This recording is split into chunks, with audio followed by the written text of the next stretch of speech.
When customers come into the Bell Branch, I would like them to know that it's not just a place they can do their banking. They can come laugh with us, cry with us, pray with us. We want to be their friend, not just their bankers.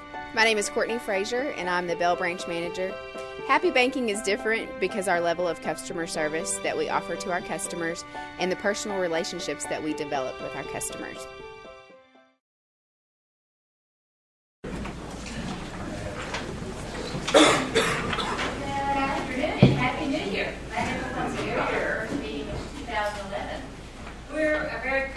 Mark Love here. He's from the Central Church of Christ, and he's giving our invitation.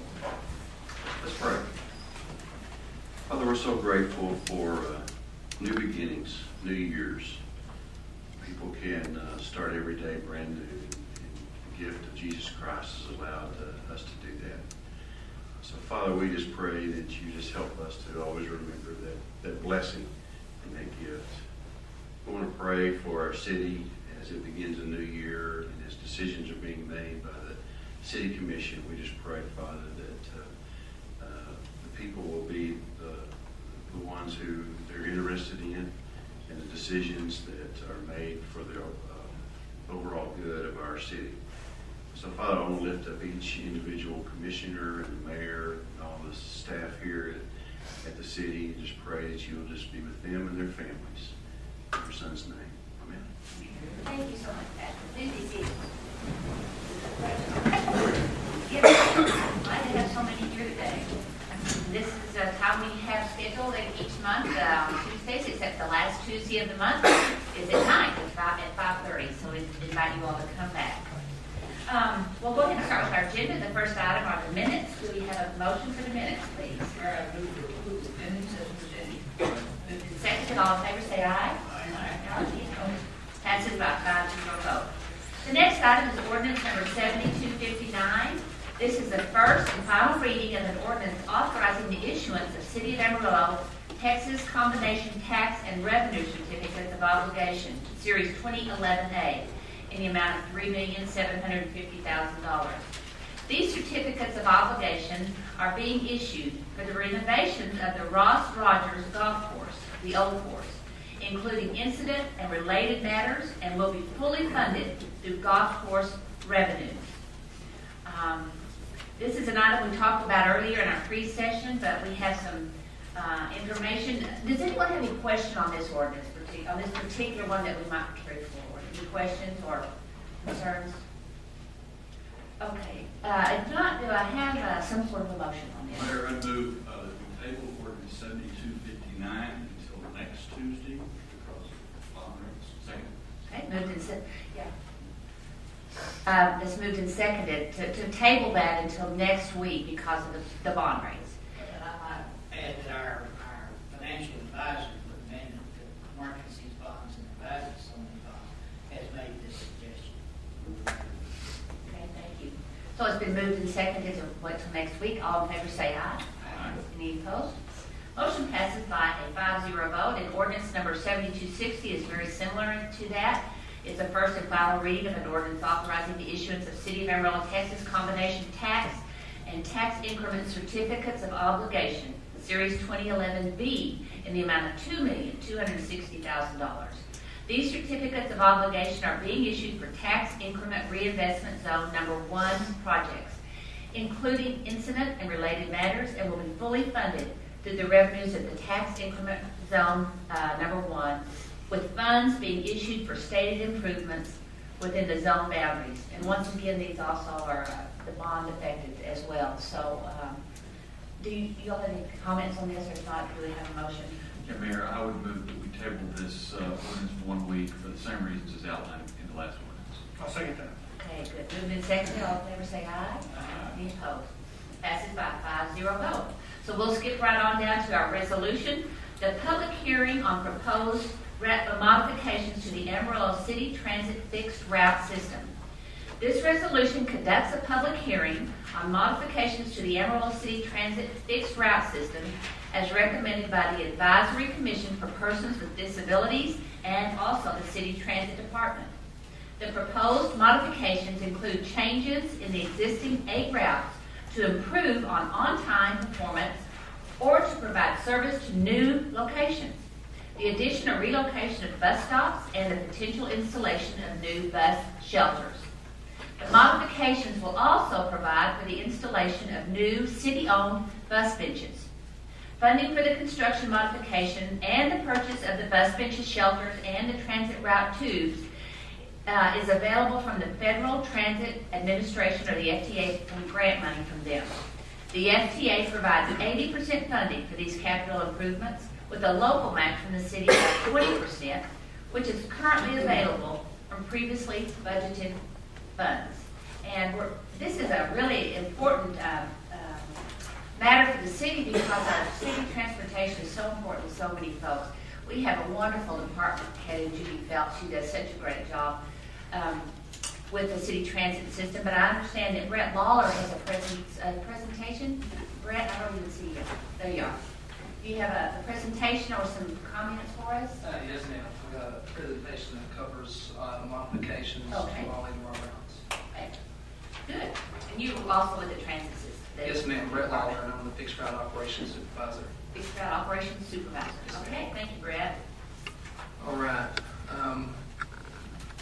On our first slide, I just want to show our 8 routes that are in that left-hand column. The middle column shows our current bus stops along each of those patterns, and that's all the bus stops inclusive on each route, not just ones that have benches or shelters located at them. The far right column is our proposed number of bus stops along each route, increase from our current of 444 stops to 461 with our modifications. The next slide goes over our bus stop improvements. Again, on the left column, our routes. Our existing bus benches, which totals out to 409, and as you mentioned, those benches will be going away and putting out city-owned benches on this proposal, which is 178 benches in total for the project. The proposed park benches that are along our fixed route patterns totals out to 13. That's inclusive into that 178 total benches.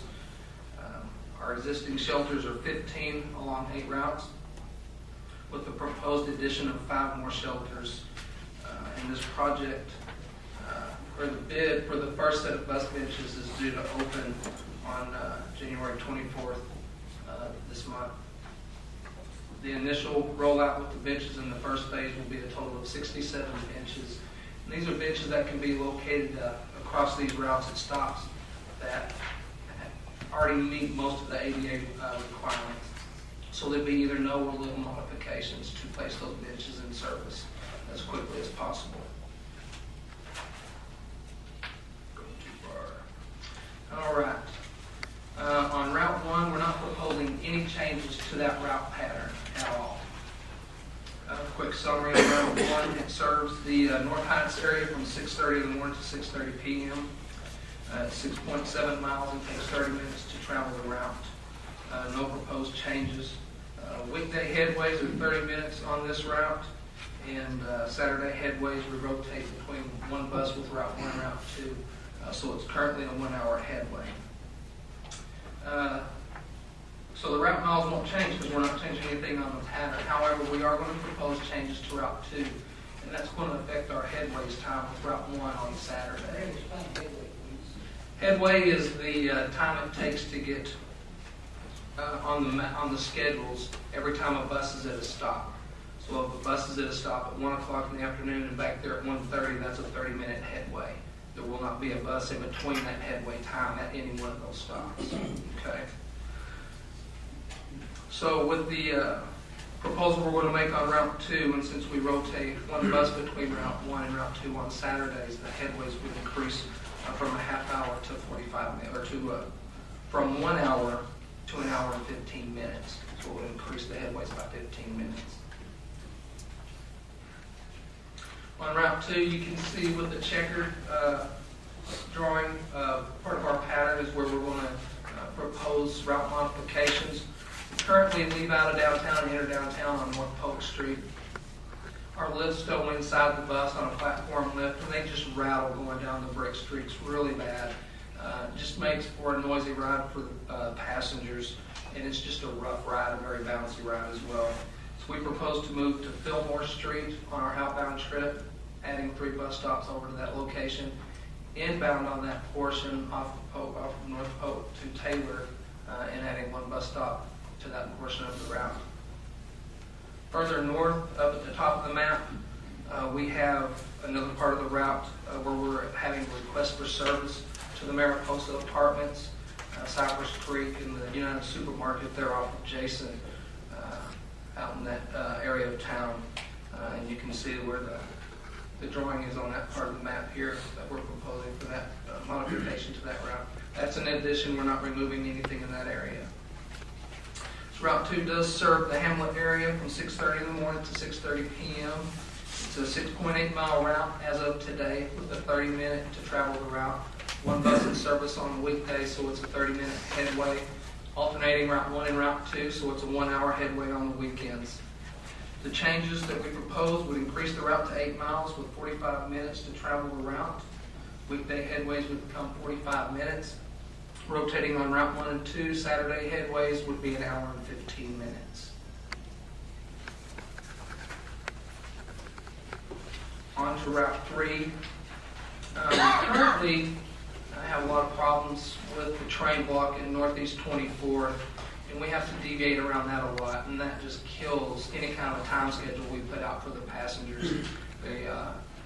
For them, it's just inefficient because they cannot rely on those schedules because we're having to deviate around the train so much. The checkered pattern here that you see along this portion of the route that we're proposing is what we do to deviate around the train today. And we're proposing that we make that a permanent deviation so we can build a time schedule that the passengers can rely on. Also up in the top corner, right around here, Englewood and Keystone. We do that by deviation request only. Inconvenient for the passengers that want to use that stop to always call and request for a bus to come by there and pick them up.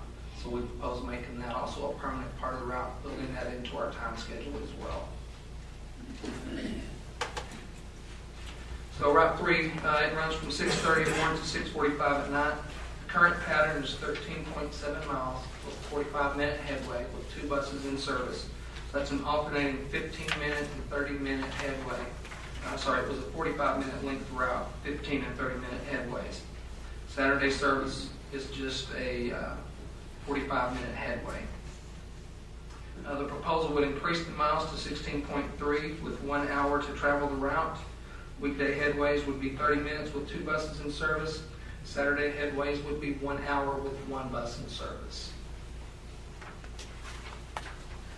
Route 4, the proposed changes here we do to the Bivens Nursing Home right here in this part of the map. Deviation request, again, we're trying to make that just a permanent part of the route. So our passengers in that area do not have to call and request for service. Also, I believe it's Silver Oak Apartments. Their nearest bus stop is on Nelson, and Silver Oak's located around here. I've got it covered up with the legend, but they're currently having to walk about 1 mile just to access to a bus stop. So we're proposing to move the route to Southeast 34th and Osage area for better access to that neighborhood for our passengers. Also requests in this area here for the Camelot Inn, American Quarter Horse Association, and access to the Cracker Barrel restaurant. And that part of the pattern we show there for our proposal on the I-40 corridor right there. What this will do to the route, it's currently 12.6 miles as we run it today with a 45-minute to run the route. This part's a little confusing even to our passengers. We rotate 2 buses on Route 4 and Route 5. So as a bus completes Route 4, its next trip out is on Route 5.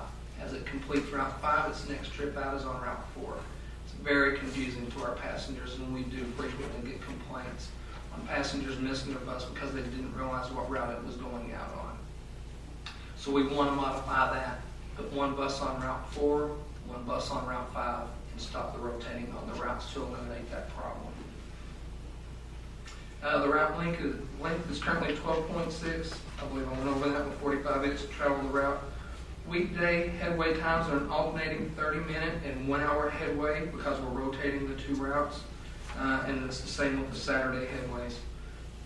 The proposed route structure would be 13.9 miles with 1 hour to travel the route, one bus on the route not rotating, so weekday and Saturday headways will be 1 hour. On to Route 5.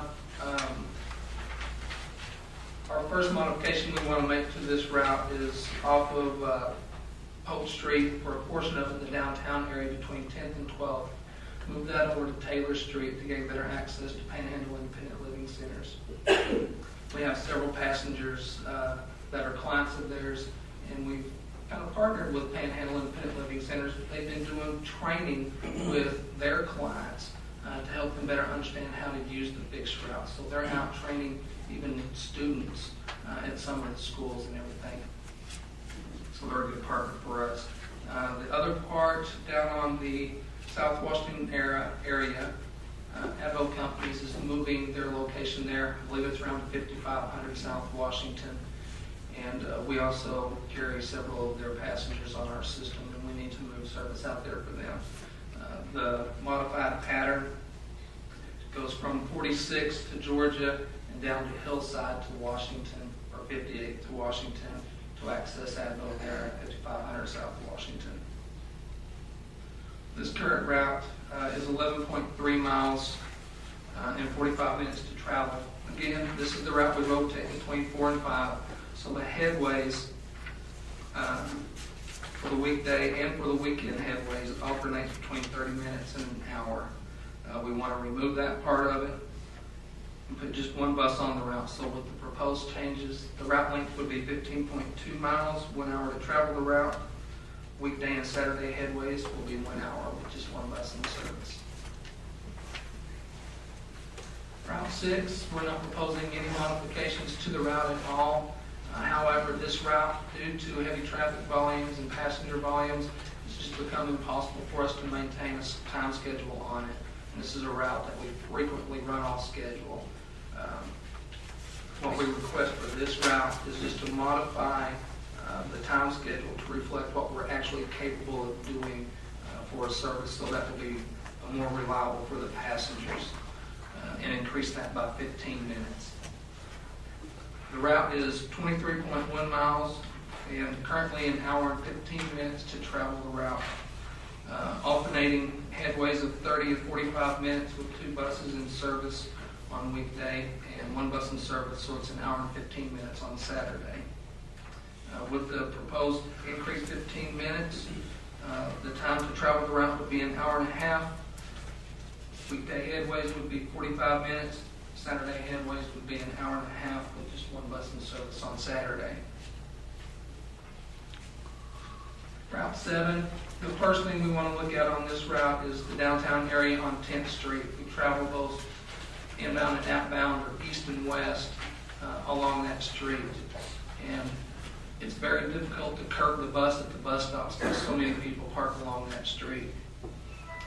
So that's not safe for the passengers because we have to stop in the middle of the lane to board and light passengers.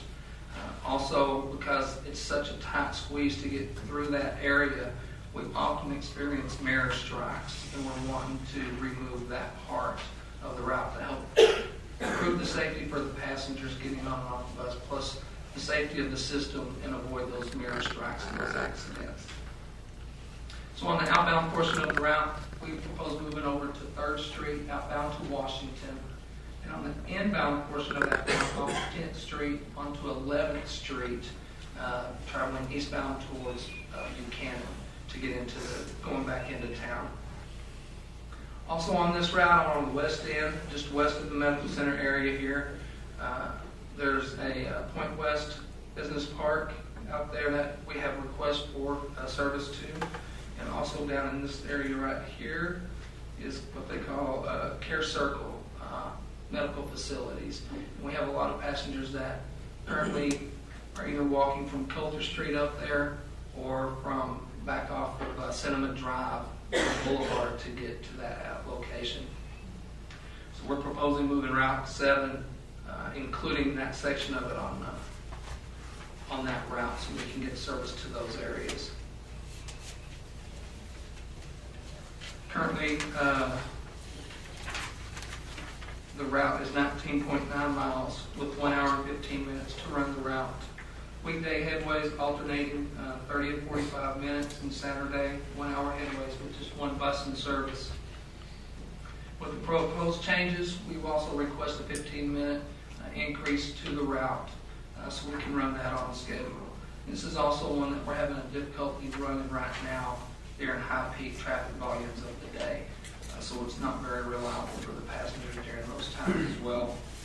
The proposed changes would increase the miles to 21.9. We requested an hour and a half to run the route. Weekday headways would become 45 minutes, and with one bus in service on Saturday, headways would be 1 hour and 30 minutes. On to our final route, Route 8. The first thing I'd point out on this route is Walmart here off of Tascosa Road. We currently do that on a deviation request, and that is basically every trip we make with 2 buses in service. So we really just need to make that a permanent part of the route. Again, inconvenient for our passengers to constantly have to call the office and ask for a bus to come by there and pick them up. So we'll be proposed that that be a permanent part of the route. Also on this route, we currently don't have a bus stop out in front of the Texas Tech Medical Center because we only run one direction on that portion of Coulter.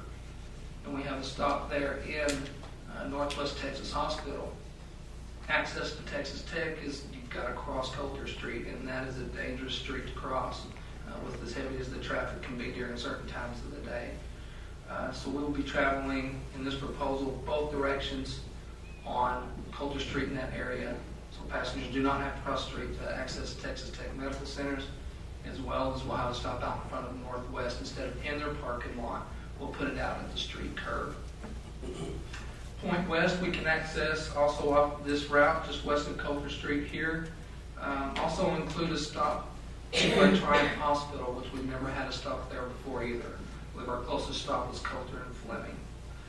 Another difficult area on this route, which I believe we're very fortunate we haven't had a very serious accident, is we turn left onto Wolfland Avenue off of Credit Union Drive.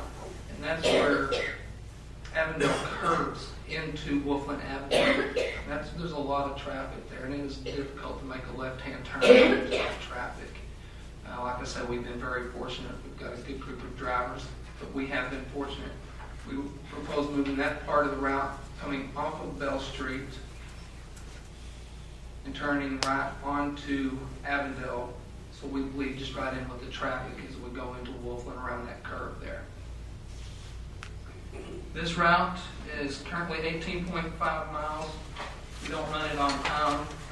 We've got an hour to run it. We typically run late, and a lot of that's due to the Walmart deviation as well as traffic volume. The proposed changes would increase the miles to 20.7. We request for an additional half hour to run that route. It is a very busy route. So it would be an hour and a half to run the proposed route. Weekday headways would be 45 minutes with 2 buses en route. Saturday headways would be an hour and a half with 1 bus en route. And that concludes my presentation. I have a couple of questions on the map. It looks like possibly the bus stops are being cut down, the number of bus stops, particularly here, I was looking at the black dots and the blue dots. And is that being cut back a little bit? Some of that is being cut back. On this particular route, this shows this going into Northwest out in this area, physically go into their parking lot, and it's just not safe to be in that parking lot anymore. That's actually being relocated out onto the street. The stop back here is what we refer to as the rock garden, because it's just a circle drive around the little rock garden. We will remove that stop. We go by there and we don't really do any service there at all. So the answer is yes. Yes, some of these stops will have to move. We're moving this part of the route. Those 2 stops will go away. This is off the I-40 access road. Route 7 would access that bus stop. So we currently have 2 buses going to that one area, but Route 7 would still access that stop and would still access the stop off of Credit Union Drive here as well. So the stops for this route will go away, but we still have service there through another route, which would be Route 7 in this case. But yes, some stops we will lose. But in the overall picture, we'll actually gain stops from 444 to, I believe, to 461 in total.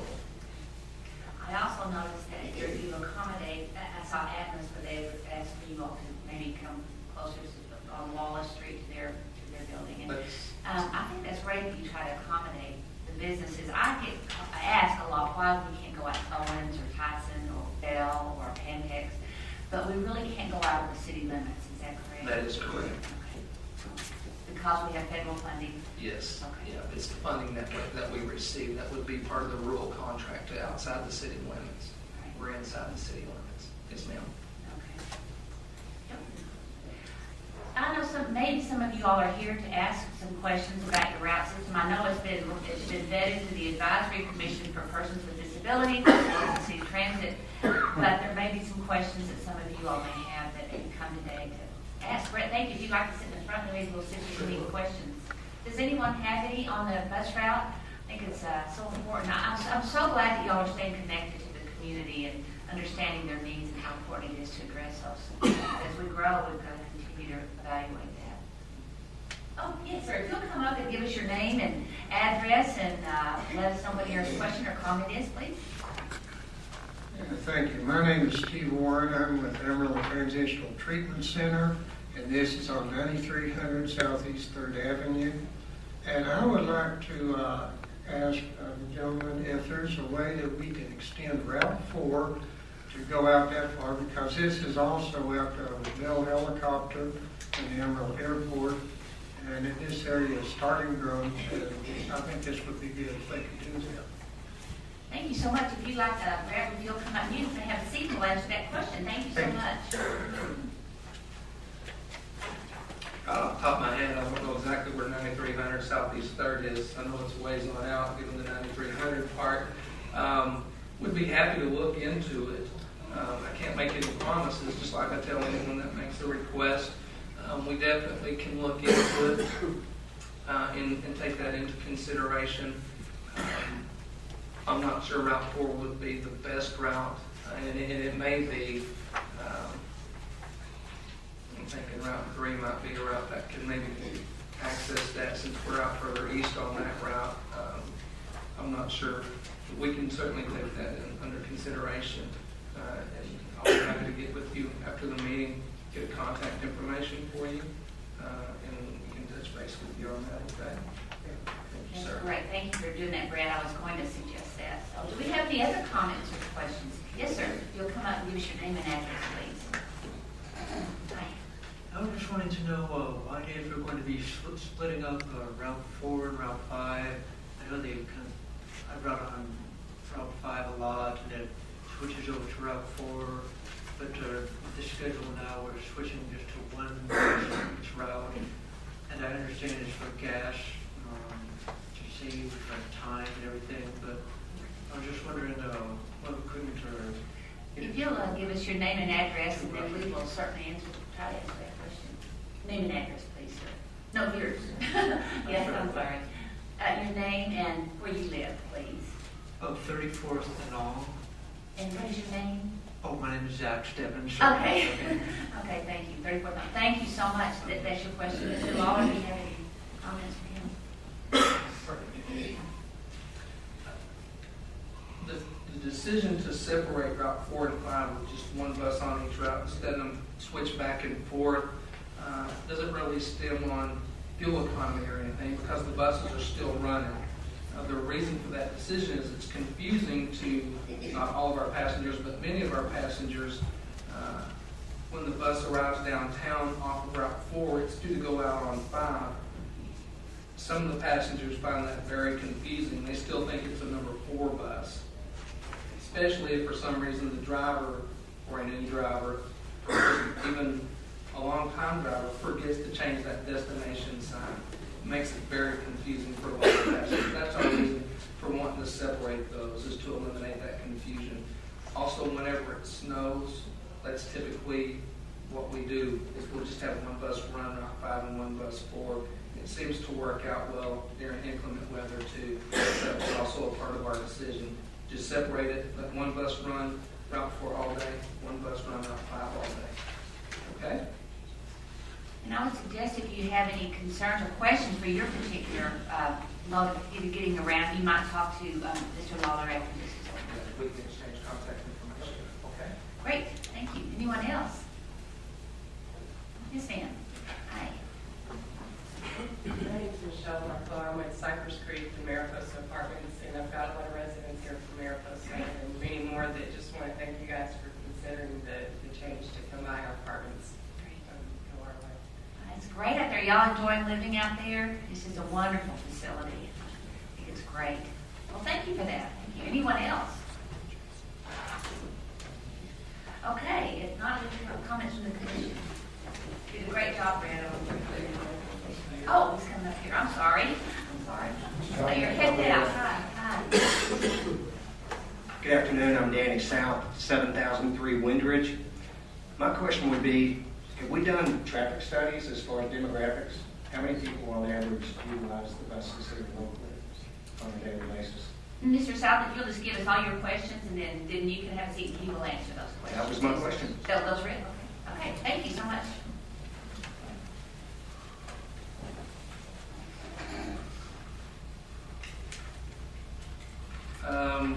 We do take a physical count, although it may be somewhat approximate, but I can feel certain that we're within 10%, probably even less than that, of an accurate count. Our ridership for this last fiscal year, I got numbers here, I just got to come across them here, 330,647. So that averages out to 27,500 each month that we transport on our system. Is that the question you were asking? If I understood it, you were wanting to kind of know if we understood the passenger count? Yes, sir. Yes, sir. Thank you. Mm-hmm. Good information. Anyone else? Usually we don't let them come up twice, but go ahead. Do you have one more question? One more thing. Okay. I've talked with a lot of passengers on the bus and at the bus stops, and a number of them, not all of them, but a number of them complain about saying, oh yes, this route is always 15 minutes late, that driver always drives too fast. And I always talk to them, explain to them, no, not always. Sometimes the bus is a little early, sometimes it's a little late. It's not the driver's fault, though. A lot of times they have too many people to pick up, or just one or two people to pick up the whole route. I'm just... Thank you for being an advocate for us out there. Sure appreciate it. Keep in mind, not just us, but Right. Amarillo as well, that it's not the driver's fault, and it's not the ACT's fault, it's just like in general.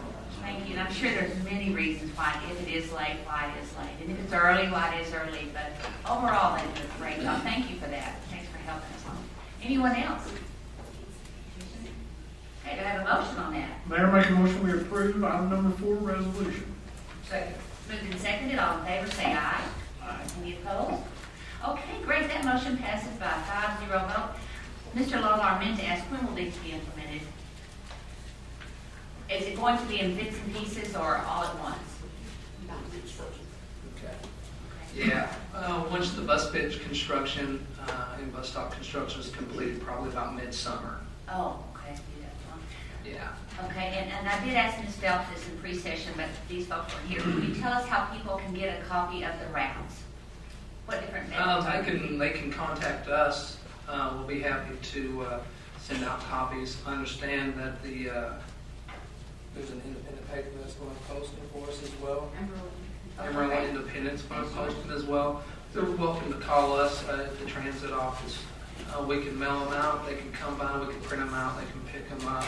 We'll probably start putting them out, minus time schedules at first, but just the modifications to the patterns. We can start putting them out on our buses so we can distribute those to passengers. So those are the ways we're looking at getting it out to our passengers and to the general public. Plus, there'll be a matter of Transfer. the office for the buses.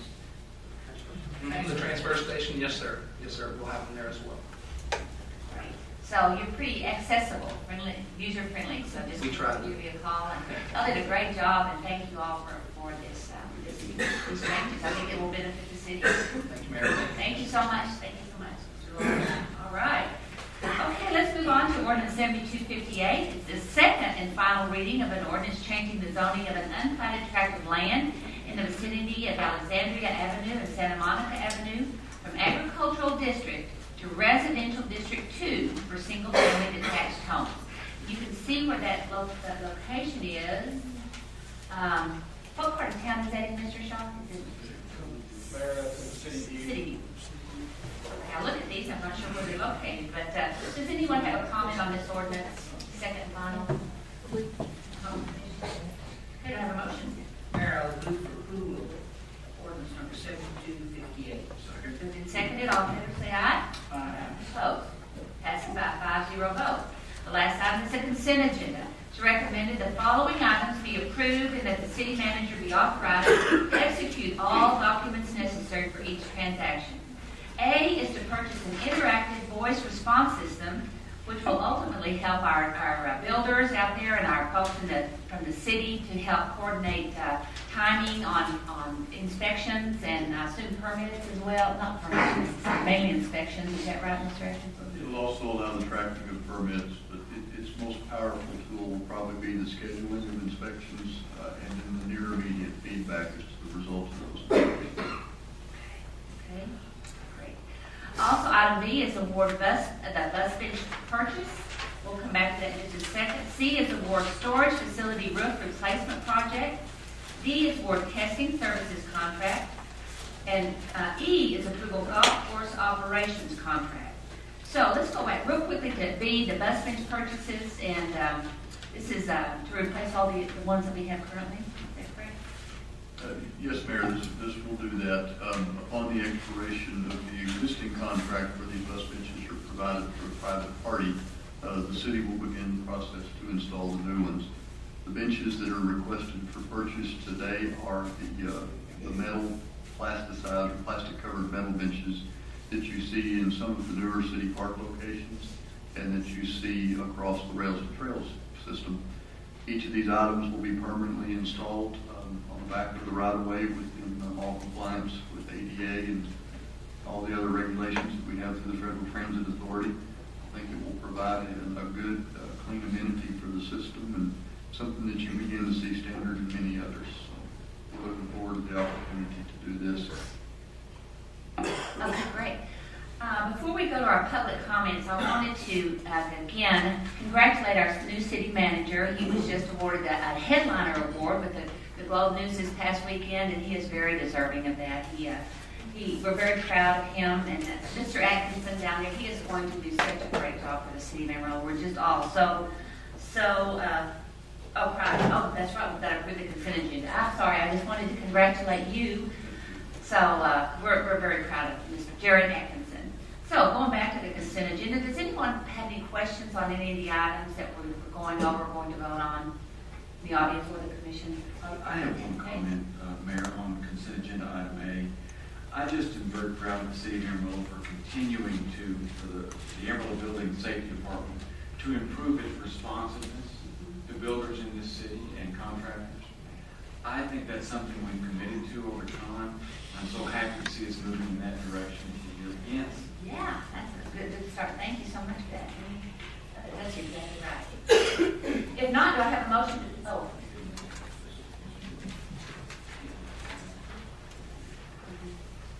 I did not go over the last Did I miss CD? Mayor, if we could possibly read C, D, and E for the record.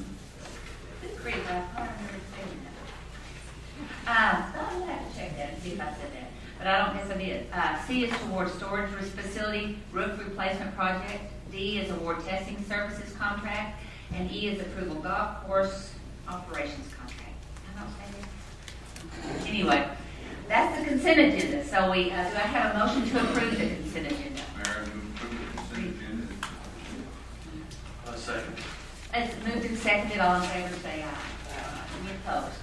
Motion passes by 5-0. I get ahead of myself. I apologize.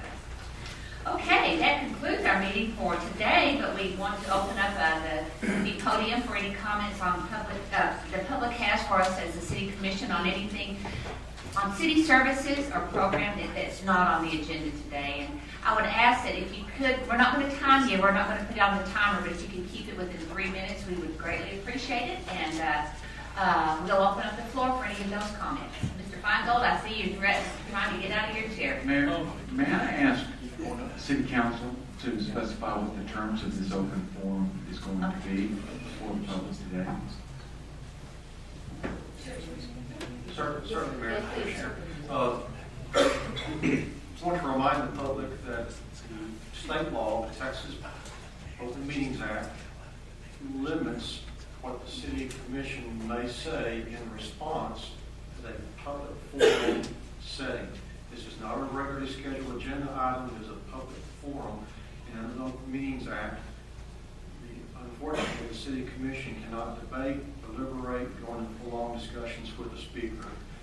The law only allows the mayor and commission to either respond with a statement of fact in response to your comment, or with a statement of city policy in response to your comment, or to decide amongst themselves whether this is something they want to place on a future agenda item or it can be exposed to a broader, more full discussion.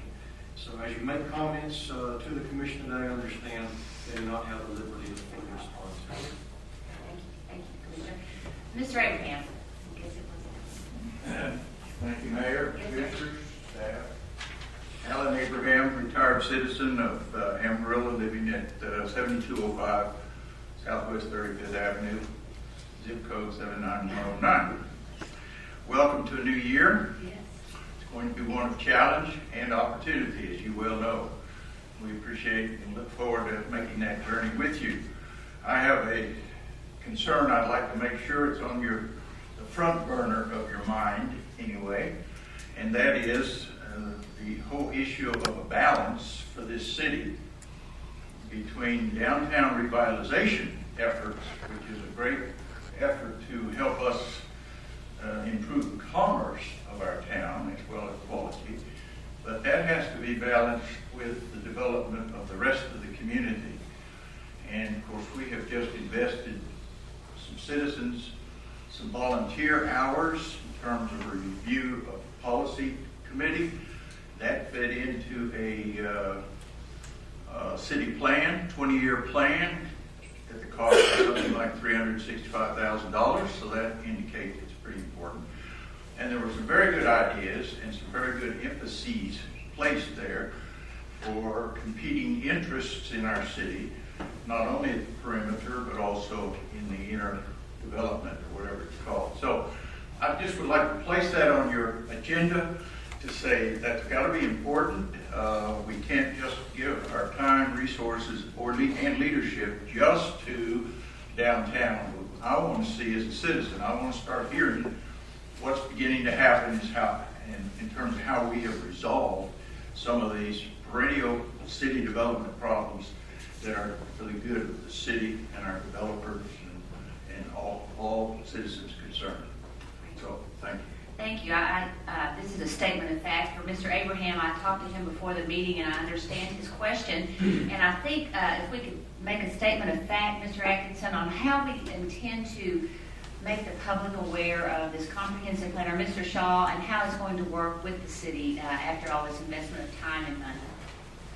Certainly, Mayor. I think that's something very, very important to speak to. Currently, Mr. Shaw and several members of the city staff, senior staff, are working their way through the final output from the comprehensive plan, which basically identifies, as Mr. Abraham suggested, those specific areas that exist today in a code or a regulation or a development policy that are inconsistent with what's in the comprehensive plan, or by extension, possibly those ideas that are identified in the comprehensive plan then that do not exist in a standing ordinance, regulation, or policy.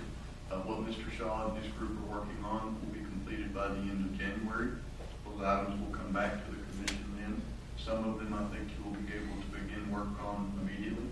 Others, of course, will take time as we work through, possibly even through the next budget cycle. But many of the ideas contained in the comprehensive plan, as they are picked up for implementation, will most likely merit some pretty inclusive discussions, because you're making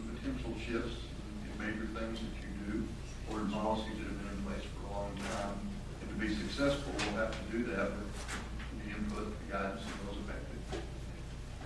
Thank you. Ms. Raper, I appreciated that question. I think it's very valid, and I look forward to working with the community on that comprehensive plan as it goes forward. So thank you for the question.